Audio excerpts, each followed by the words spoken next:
You guys are going to be winning the NBA title. Larry O'Brien Trophy's going to the New York Knicks this year. Yeah, that's a bit of a stretch. Knicks fans, I'm with you. Even though y'all a bit delusional sometimes. I don't know. You guys have a really good team. Doesn't matter. Shoes, socks, I don't care. I'm still going with you guys.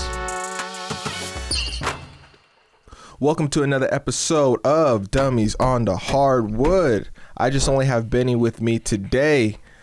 First of all, we want to give a shout out to our partners over at Santa Barbara Brew House. If you're an SB and trying to figure out where to grab lunch this week, the Brew House is definitely a spot you need to check out.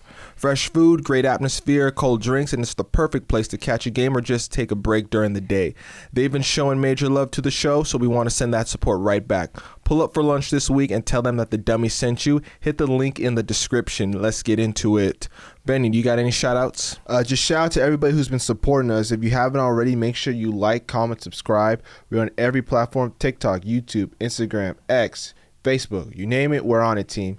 Let's get going. Let's get it. Man, man. What are we talking about? Thunder versus Spurs. Woo. That's going to be a hell of a matchup. That's going to be a hell of a series. Yep. That's going to be a hell of a series. Man.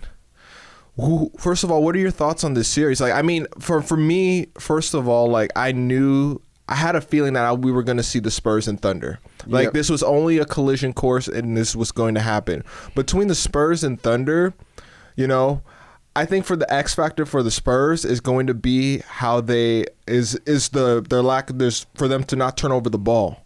You know, because the Thunder thrive off turnovers, and if San Antonio doesn't turn over the ball, Thunder, they don't got a shot. And this season against the Thunder, the Spurs are 4-1. Yeah, and I mean, but you have to understand, like, I really don't give a rat's butt about the regular season when it comes to this series. That's out the window. We focusing on the now. We focusing on the present moment. We focusing on Spurs, Thunder, in the Western Conference Finals, right? And the bottom line for me, the X factor has got to be the experience for the Spurs. Right? Because everybody there is at least 25 years or younger. Obviously, you've got some vets like Cornet, you've got Harrison Barnes and all those guys who have finals experience, have won titles with their previous teams. So experience is going to be a factor, right? You know, and my thing is, like, Stephon Castle, he's balled out, you know, against the Wolves. He played a really great series. His thing, he's got to stay out of foul trouble. He's been in foul trouble numerous times the previous game. If he stays out of foul trouble, he cleans that up, I think the Spurs have a chance of winning it. You know, but it's a hell of a series. I'm looking forward to that big matchup. Two unicorns who practically play almost the same game. Yeah. Who play the same game, you know. That's going to be interesting for me. I'm going to love that one. Yeah, it's going to be a good matchup between Chet and Wemby. But I think that Wemby's going to be the better player in this series, just simply for the fact that the man just literally, I think he's the most complete basketball player on the planet right now. And I'm going to say he's better than Jokic. Is he better than LeBron? He's better than LeBron. I mean, that's a no-brainer. Yeah. But I mean, Wemby is he's going to dominate this series. And the reason why I'm taking the Spurs in this series is because of the San Antonio guards. Their guards are young and they can get into the paint and they could put pressure on that Thunder defense. Man, Dylan Harper, he can start on any team. Dylan Harper, oh my God, Stephon Castle, De'Aaron Fox. If you had told me Dylan Harper was a rookie, I'd probably laugh at your face because the way that man plays. He plays like a 10-year vet. He plays like a vet. That dude's a bucket. He's a bucket.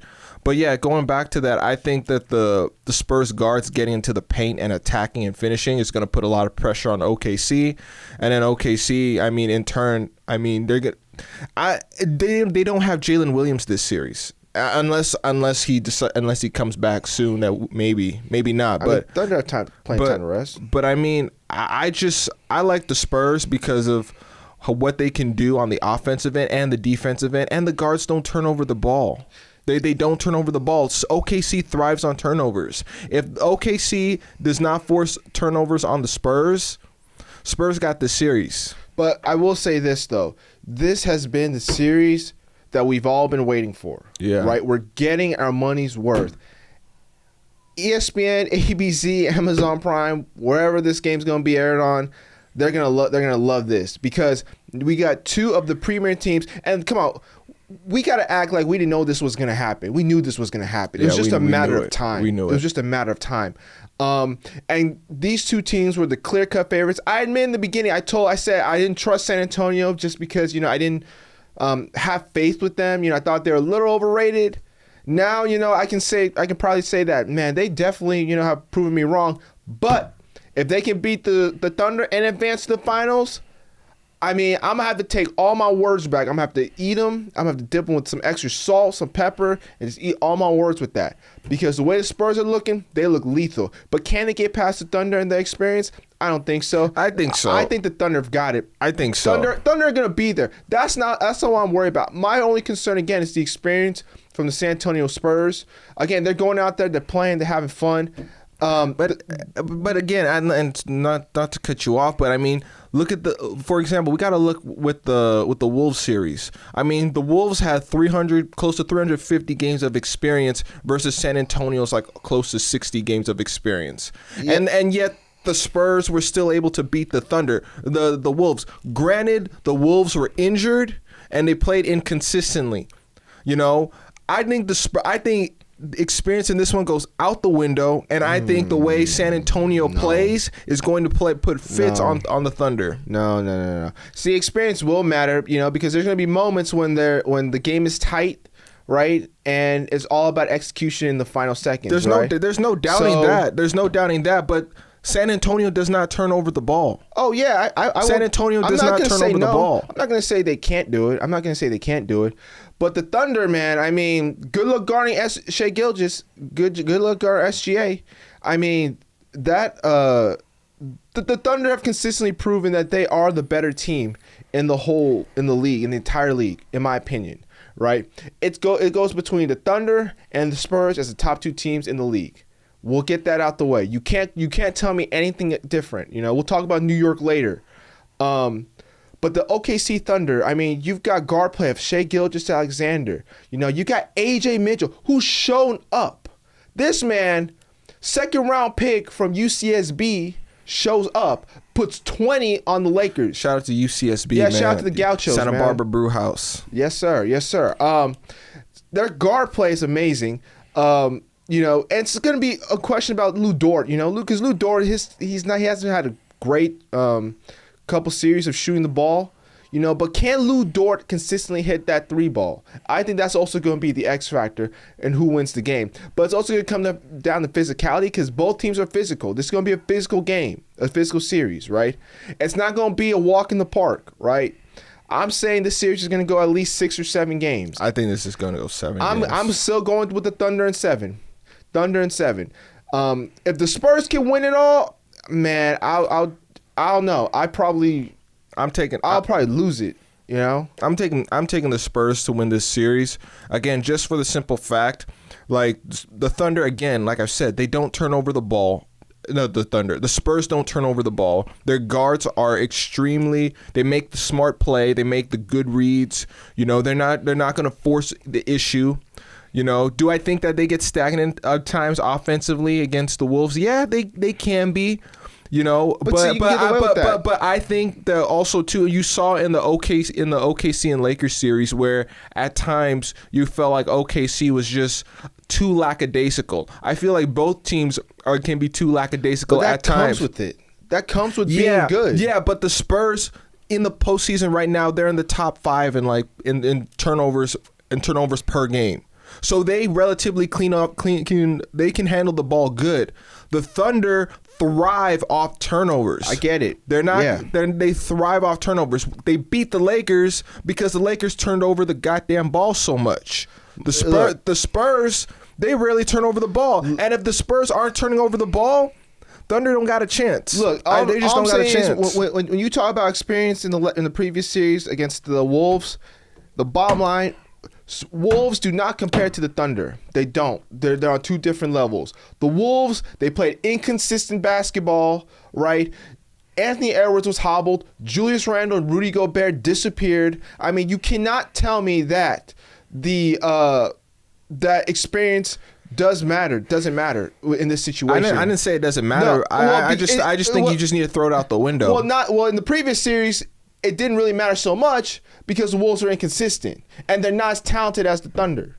Thunder got some flaws. Thunder have flaws, but I mean, on paper, them and OKC, they match up relatively well. I still lean towards the Thunder. You're not stopping Shai Gilgeous-Alexander, AJ Mitchell, unless they find a way to contain them. I think so. No, I think so. It's going to be a tough series. I think so. It's going to be a great series. I think so. If you want to toss out experience, AJ Mitchell, I mean, this is a deep run for him too. Look, so like I said, bottom line is, it doesn't matter right or wrong, Spurs, Thunder, doesn't matter. Bottom line is, this is going to be a really great series. I got the Spurs going in 7 games. I got the Thunder going in 7. And like I said before, both teams, this is the start of 2 future dynasties. This is the start of the future. This is a dynasty. These are 2 dynasties going at it. Anyway, we're Thunder in 7. Who you got? I got Spurs in 7. Anyway, you got Spurs in 7. How about we go to the East? I want to talk about the Knicks. Yeah, the Knicks. I mean, they're clearly hands down the best team out East right now. Without a doubt. There's no debate about that. Without a doubt. The way they've been playing this postseason, I mean, look, Jalen Brunson 29, Cat 19, 10, Mikal Bridges. I mean, this Knicks team, I think, will go to the finals. Now, do I think they'll win the finals? No, I don't think so. Ooh. I don't think so. Ooh. I don't think the Knicks are going to win the finals. Ooh, that's a toss-up. Go ahead. It's not a toss-up. I just think that despite all of the Knicks' injuries with OG Anunoby and all that, I think the role players right now have been stepping up. Like Deuce McBride and Josh Hart, and I mean Landry Shamet and Jordan Clarkson, like the 6th man. Like he's been the Knicks. Others have stepped up. Jalen is always going to be there. Cat is more of a facilitator than he is scoring the ball, which isn't bad. And the role players are just making their shots. The Knicks are just too deep for me. Now, Pistons, Cavs, I personally still like the Cavs winning the series. It's still a toss-up. We'll see what happens. Yep. But whoever plays the Knicks, I mean, this is going to go 7 games, and the Knicks are going to win that series. It could be Pistons, it could be Cavs. It really don't matter. At the end of the day, it's still going to be the New York Knicks in 6 games, right? The Knicks, for me, they are by far, without a doubt, and we all had doubts, because one of the things that we talked about at times, in previous episodes was the Knicks, how they always flounder through the regular season. They floundered in. This is a top 2 team out East. We can agree.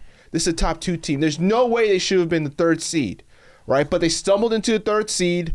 They handily took care of the Hawks. They smacked up the Sixers in emphatic fashion. Already forcing Joel Embiid probably getting traded at some point. So it's that bad. And Jalen Brunson, I think he's by far the best point guard or the best player in the Eastern Conference. You can't, as much as me being a Celtic fan, and my bias wants to go Jason Tatum, I've got to lean towards Jalen Brunson because what this man has done for New York, he is the face of that franchise. He's brought New York back to relevance. Right? The talent level. Karl Anthony Towns does not need to be putting up 20 a game. If he can get you 17 and 10 consistently every night and 6 assists, 5 assists, whatever. It's a luxury for him to get 20, 30 points because, 30 points along with Jalen Brunson's 30 points, that's just found money. That's just extra money because Karl Anthony Towns is fully capable of doing that on a consistent basis. Exactly. He's shown it in Minnesota. But now that the question is with New York, and you said that they might not win the finals. I actually do think they could win the finals. They could, just because on paper, like they've got 3-and-D wings. Mikal Bridges had a trash regular season. We'll just say it for what it is. His regular season was trash. Playoffs, he's been showing up. He's shown up consistently, right? He's hitting his 3-point shots on a regular basis, right? How's that matchup against whoever they face in the conference in the finals? I think the Knicks match up pretty damn well. They've got 5 players who can stretch the floor, right?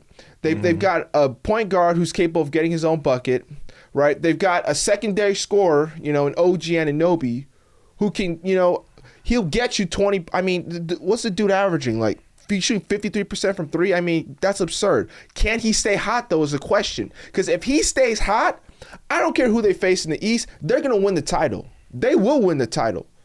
The Knicks. The Knicks. I think it hinges on OG Anunoby's health. That's what it is. His health and his consistency. Cat and Jalen Brunson are going to be there. If he's not there, if he's not fully healthy in the postseason, I mean in the finals, like I think the Knicks realistically could get by anybody, where the Cavs, Pistons, they'll win that series. Doesn't matter. But if they get to the finals, I still like the winner coming out the West, just because I mean OKC, their depth. Their depth is gonna take them. I mean, you saw in the Lakers series, and San Antonio. I think it's gonna be a 6-game series. Although when they did play them this season, they were games. Both absolutely. In San Antonio and in New York. So, like I said, and I'll say it again, I think the Knicks. They will advance to the finals.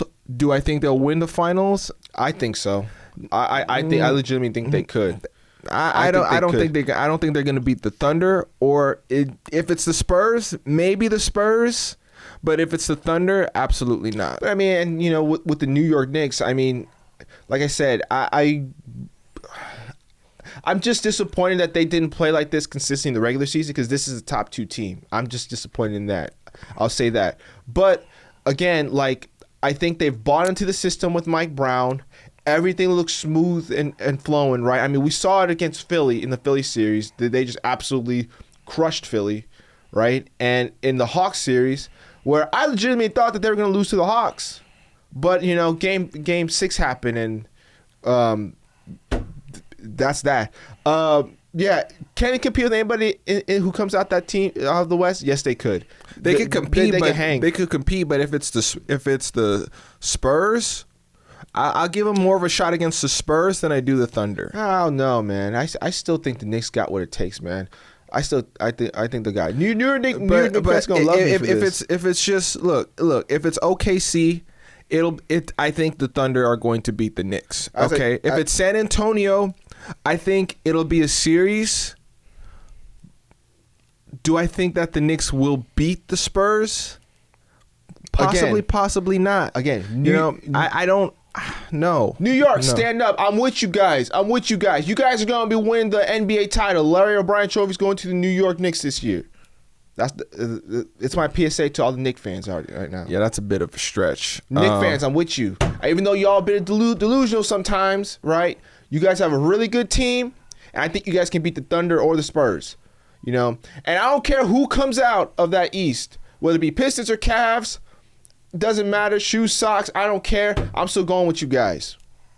Yeah. In the regular season, they were 0-2 against OKC, and they were, I believe, 1-1 against the Spurs. It doesn't matter. Like regular season. I see. That's the thing. I don't care about the regular season no more. It doesn't matter. Regular season does not matter. You got to take that into account, though. I take that into account. You got to take into account. The playoffs are a different breed. I get that, but you have to take that into account. I get it, but everything starts 0-0. Right? Teams are gonna go look at these players and be like, okay, let's go back to this game and let's study film and let's see how we can approach that. Exactly, it's the same thing. The only thing is the games feel tighter. Rosters get crunched up. Right, I just think the Spurs. No. I just think the Spurs and Thunder's ability to get out and transition. I think that's what's going to help them. I think the Knicks' defense is gonna help them, man. Defense wins championships, man. I don't know if necessarily that. Yeah, I mean, you have to have some sort of offense. It's part of the game. It's part of the equation. But look, man, look, you can't tell me anything different, man. I think the Knicks are going to come out. I think the Knicks are really going to come out that East. And they're gonna win. They're gonna win the host Larry O'Brien Trophy. As much as I don't want to see him do it, but I think they will do it. You know what I mean? Hey, we'll see. We'll see. Hopping on to the draft. I mean, the lottery happened. So Washington, Utah, Grizzlies, and Bulls. Man, poor Pacer fans. Pacer fans are so mad right now. They got a huge L. That fifth pick now is going to the Clippers after that Ivica Zubac trade, and that trade now looks like Clippers won that trade, 100% won that trade. They won that trade. And unfortunately, Pacers, I feel bad for you guys. Anyways, Wizards, Jazz, Grizzlies, Bulls, top 4 picks. I think my top 4 picks go. I'm going DeBonta to Washington. I'm gonna go Peterson to Utah, Boozer to the Grizzlies, and Caleb Wilson to the Bulls. Although I could, quite frankly, I wouldn't be surprised if I saw Wilson to the Grizzlies and Boozer to the Bulls. You know what? I think what's gonna happen is the Wizards are gonna trade that first pick. What makes you say that? Washington's gonna trade that first pick. Well, first of all, Utah has the number 2 pick, right? And Washington has number 1. AJ DeBonta, he played ball at Utah, at Utah Prep, I believe, and then he played at BYU. His whole family loves the state of Utah, right? So he wants to maintain that, and he wants to go to the Utah Jazz. Now, obviously, reports are saying that he doesn't. Reports are saying that he especially with his reaction to the Wizards win the lottery, where obviously he had a poker face, but at the end of the day, we know he wants to at least stay in Utah, right? No matter what he'll say, I don't care, whichever team gets me, they're going to get a franchise-altering player or whatever. He is a franchise-altering player, and he's the best talented prospect in the draft. So I think DeBonta gets Utah, Washington make that swap. Washington Washington goes 2, and Utah goes 1. Utah takes DeBonta. Number 2 is Darren Peterson, and I think Darren Peterson is the best player in this whole draft. You think so? Without a doubt. I mean, he had issues at Kansas because of, I think it was the creatine supplementation that caused cramping or whatever. At the end of the day, right, I think with his talent level, I mean, the dude was putting up 20 points per game on 38% from 3. I mean, granted, he missed 12 games because obviously he had health concerns and injuries and stuff like that. But he is the talented player. He's the wild card. He is the wild card. Yeah, Peterson's the for sure wild card, but DeBonta, I think, is the most complete player in this draft.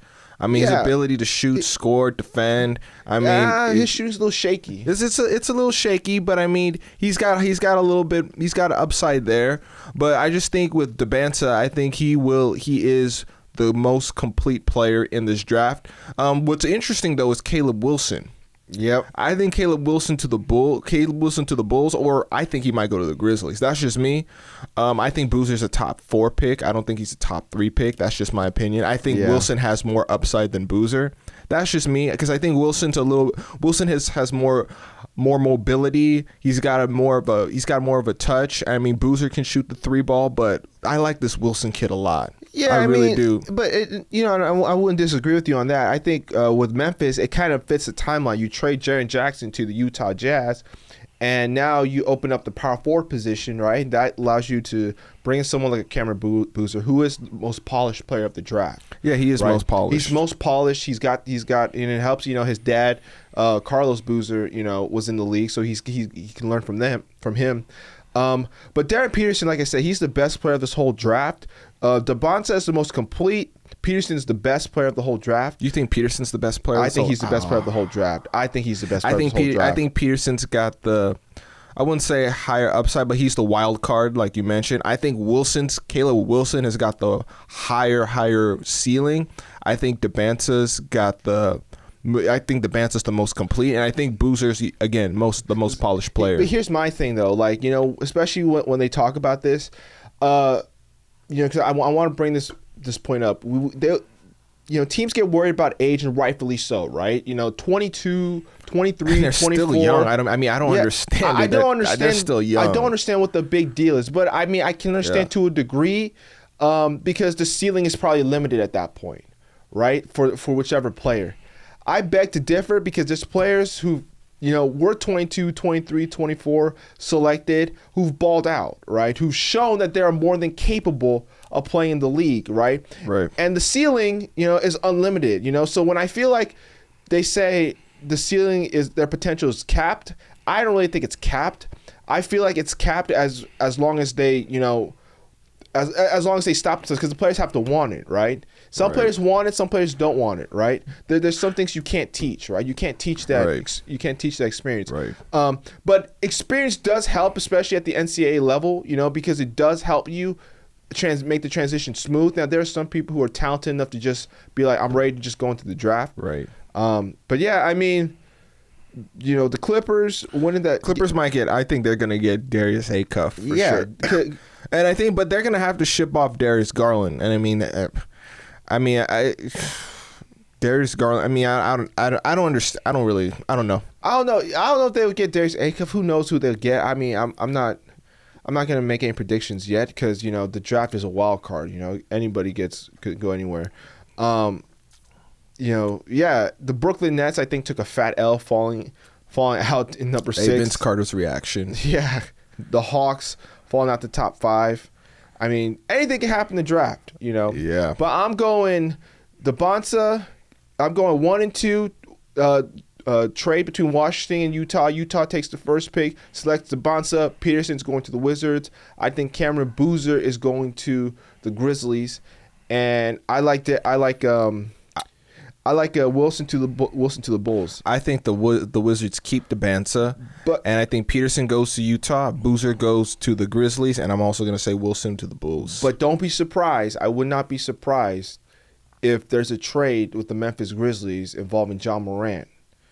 Be on the lookout because John Morant's trade value now is at an all-time high, right? Because you can sell low on him. You can sell low on John Morant at this point. Yeah. Right? Boozer to the Grizzlies could happen. I wouldn't be surprised if Acuff slides up there into the top 3. And we just kind of go from there. I don't know who it's going to be, but it's going to be a mystery trade that's going to happen. That's going to shock us all. That mystery trade. Okay. All right. One gotta go. Before we get into one gotta go, we got to give a quick shout out to Santa Barbara Brewhouse for supporting Dummies on the Hardwood. If you're in the area and need a lunch spot this week, seriously, go tap in with them. Good food, good people, and a perfect vibe, whether you're watching basketball, meeting with your friends, or just getting out during your lunch break. We appreciate them rocking with the show, so make sure y'all go support the Brewhouse and tell them that the Dummies sent you, and check the link in the description. Okay, Benny, since it's you this week, one gotta go. Modern NBA duos. Oh, man. Jason Tatum, Jaylen Brown. Nikola Jokic, Jamal Murray. Luka, LeBron, Jalen Brunson, Karl Anthony Towns. Who got to go? Wow. One got to go. Wow, that's tough. Jeez. First things first, like, I obviously love my Celtics. So, one group that's got to go. I'm going to have to go out on a limb. Jaylen Brown. This is tough. I think Nikola Jokic and Jamal Murray's got to go. Why they got to go? Yeah, I mean, Jamal Murray, the way Jamal Murray's been playing recently, especially in the playoffs, when the playoffs, he didn't show up, right? Obviously, he was important. He's still important to the Nuggets. However, I think the Nuggets are going to move on from him. Yeah. Jokic is still going to be there, but they got to move on from Jamal Murray. And I'm just saying that based off the simple fact that I think the duo of Jaylen Brown, Jason Tatum, they still work together. Yeah. They're a great duo, right? Jalen Brunson and Karl Anthony Towns is another great duo, and they're thriving together. Yeah. LeBron and Luka, it's nothing else needs to be said. It's LeBron James and Luka Doncic. Yeah. Nothing needs to be said. So the logical next solution is Jokic and Murray. Murray's probably like I wouldn't say he's the best. He's like an okay player, but with all the talent in that duo, I think he falls down below. And so Jokic is still a top 5 player in the league. However, I think his counterpart Jamal Murray has to go, and he's got to be traded. Who would you get rid of? I would get rid of Jalen Brunson and Karl Anthony Towns. Really? Yeah, because Nikola Jokic in and by itself, he'll be able to mask whatever Jamal Murray's not able to provide. And I'm just going off with the fact that Karl Anthony Towns, I love his game. He's improved a lot, and he's shown up for the Knicks this postseason. I just think that when it comes down to the toughness part, like the the physicality, who's gonna win, I'm gonna have to give the edge to Nikola Jokic and Jaylen Brown and Luka Doncic. You mean Jamal Murray. Yeah, Jokic, Jamal Murray. I'm gonna have to take Jalen Brunson and Karl Anthony Towns as the modern duo that gotta go. I think Jalen Brunson's better than Jamal Murray. That's no, you're not wrong with that. I just again think that Karl Anthony Towns versus Jamal Murray, who are you gonna take? Karl Anthony Towns. You're gonna take Karl Anthony Towns. Without doubt. All right, one gotta go. NBA playoff villains: Draymond Green, Trae Young, or Dylan Brooks. Who gotta go? Who gotta go? I'm saying Draymond Green gotta go. I'm saying Trae Young gotta go. This is easy. Trae Young gotta go. Draymond Green gotta go. You know, Draymond Green. I mean, I love his energy. I love what he plays with. He gets a lot of flack for the effort he puts in. But I mean, sometimes that dude just takes it way too far. I'm like, bro, you gotta chill one time, man. I won't deny that, man. Chill one time. But sometimes you kind of need that player, man. You need the player. But you don't need to be stomping on people. You don't need to be doing this extra BS minutia.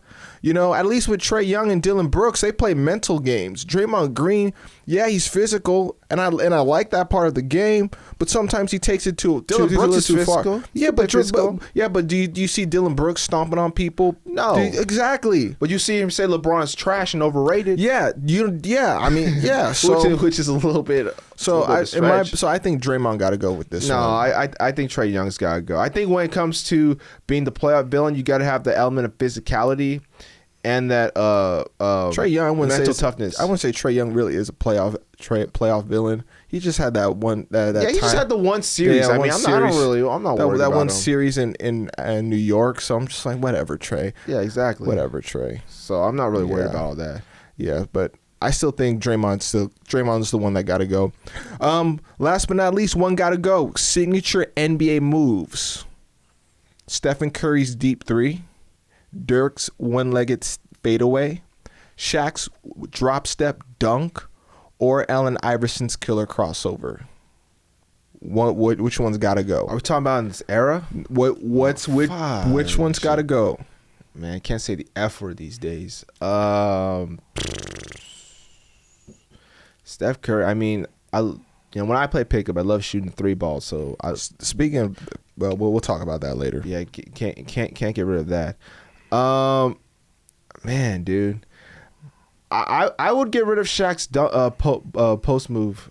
His drop step dunk. Why? I think all the other moves, because again, we're talking about, I'm focusing on the modern era, and everybody's gonna have opinion. Make sure to comment on this, but I just think that with this modern day and age, you don't see that very often anymore. You see most of these bigs. I mean, Dirk started the one-legged shot. Right? Yeah. AI. I mean, the crossover still part of the game, right? AI's killer crossover. You can't get rid of that. But I mean, Steph's 3-point range. I mean, teams nowadays are shooting the 3-ball. So which one's got to go? Easy. Shaquille O'Neal, his drop steps got to go. Yes, his drop step dunk. Yeah, drop step dunk. Ooh, this one is a tough one for me. I'm gonna have to take out Dirk's one-legged fadeaway. I'm gonna have to take away because first of all, with Shaq, I mean, the drop step dunk, that to me, that's just powerful. You just go up there one step and you just yamming on people. You assert yourself. With the crossover, yeah, you cross someone up, you see their ankles broken. It's just like it's like an ego boost, And then Stephen Curry's deep three, hitting a three in someone's face. I love that. Imagine the morale of a team when somebody hits a deep three like that. Exactly. With the one-legged fadeaway, you can be like, "Oh yeah, that's a tough fadeaway," but you're not gonna be like, you're not gonna have that like, "Oh, it's like that ego boost." You know what I mean? Yeah, but it's still tough. It's still finesse. But I just think these three, Steph, Shaq's, and AI signature moves, I think those send a statement to the team. Send a statement. The Dirk Nowitzki one-legged fadeaway, to me, it's finesse, yeah, but it doesn't scream that like oomph. You know what I mean? That's just me. That's just me. It's debatable. That's debatable. But yeah, I mean, the other day, remember when we was hooping at 24 and cross and get rebounds over everybody and Yep. put backs, and man, I was smoking some layups, man. That's why I'm wearing my leg sleeve. For those of you who see me today, I'm wearing my leg sleeve because my knee is sore. But we gotta be. But the other day we were smoking layups, and I mean that's just not me. So we gotta be better. But they don't pay us, so that's all good. Yeah, they don't pay us, but I mean when we put in that work on the court, we put in that work on that court. One of these days, y'all gonna see some footage of it for sure. Yeah, yes, you're gonna see some footage of this for sure. Anyways, that's gonna do it for another episode of Dummies on the Hardwood. If we brought you any value today, make sure you go ahead and hit that subscribe button. It really helps us out. We appreciate every single one of you for joining us, commenting, and rocking with us every single week. And until next week, Benny, Bobby, we're out. See y'all.